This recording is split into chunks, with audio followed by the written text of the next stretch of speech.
Hey everybody. It's been a little while since I had a chance to do some new video. Been busy with some other things and just took a break from shooting video for a while. So anyways, here I'm back. We have this knockoff AC adapter for a Lenovo / IBM laptop. It's just a replacement AC adapter. This went with an IBM ThinkPad from around, I think it was made around 2000 or 2001. Had a Pentium 3 processor among other things in it. So the output on this one is 16 volts up to 4.5 amps. At least that's what it says anyway. And like a lot of these generic replacement adapters, they're very basic. Not a whole lot to them. And you can see normally where the IBM logo would go, I guess, they put AC adapter instead. Because of course they couldn't put IBM's logo on this thing. It's just like the generic Dell laptop adapters from the mid-2000s. Instead of having in the center of them where they had the circular Dell logo, they just have a blank circle there. Just for an example.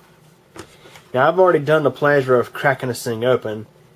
I've already been inside this thing to see what it looks like, and of course, pretty much what I expected it to be. So this is the actual plug. Okay, let's go ahead and open up.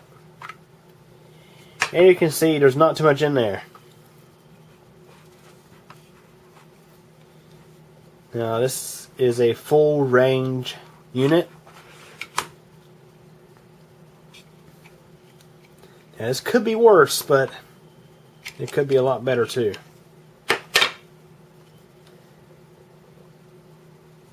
So this is the primary end. There's your main capacitor. It is a 100 microfarad 400 volt capacitor. The thing actually does use a bridge rectifier.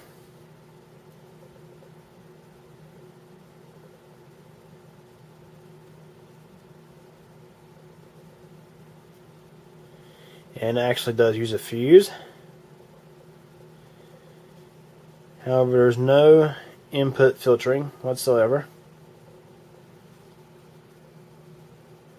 Literally straight out of the capacitor. It goes.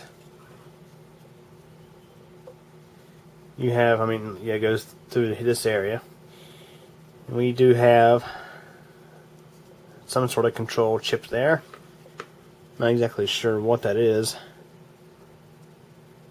ST Microelectronics something. It's a little 8-pin SMD integrated circuit. Let's see if the camera can get a good focus on it.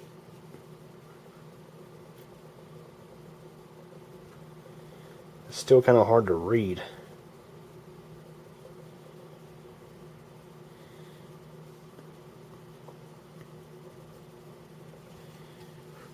Looks like we may have a cheap flyback design on here. I don't think that's a single transistor Ford, though it might be, but I kind of doubt it. It does, in fact, have a Y1 class capacitor, coupling capacitor. They're typically blue.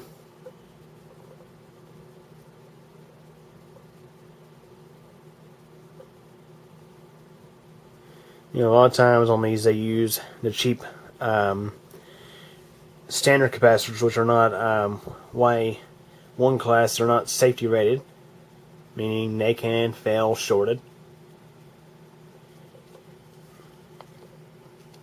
You have your transformer right here. We have one solitary electrolytic capacitor on the output. And that is a 1000 microfarad 25 volt cap. For output rectification, we have a MOSFET. Let's see if the camera can get a good focus on that. It's probably going to choose the capacitor. I don't know. It's got it, I think. I'm trying to read it through the LCD on the camera, but let me just read it. Let's see. I think it's crap. I think it's either M or KBR F10. Yeah, 10100C E, I think. And here we have a TL431 shunt regulator. There it is.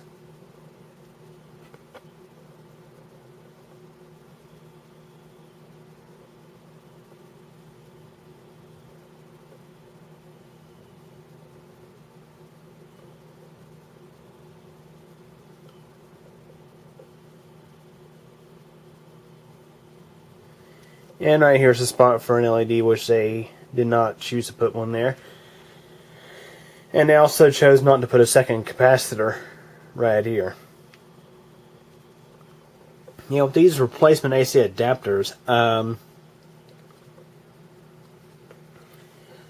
lot of them are designed really similar to one another. Sometimes these little boards are way undersized for the case. So you have like this board inside of a humongous case. Let's say, like, for example, Dell adapters use a pretty large, or at least the older ones from mid 2000s, the 65 watt and 95 watt adapters. They had pretty large sized cases to house a relatively large, light on manufactured power supply. But these cheap replacement ones were so small that they had all this excess room inside that was not used. So it's PCB-65W-B. Typically means a 65 watt adapter. Whether it can actually do that with do it clean, don't know about that.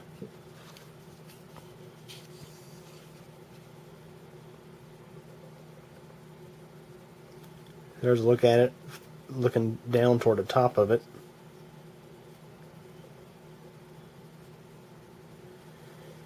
So yeah, if you've never seen us have a generic replacement laptop adapter, well, there you go.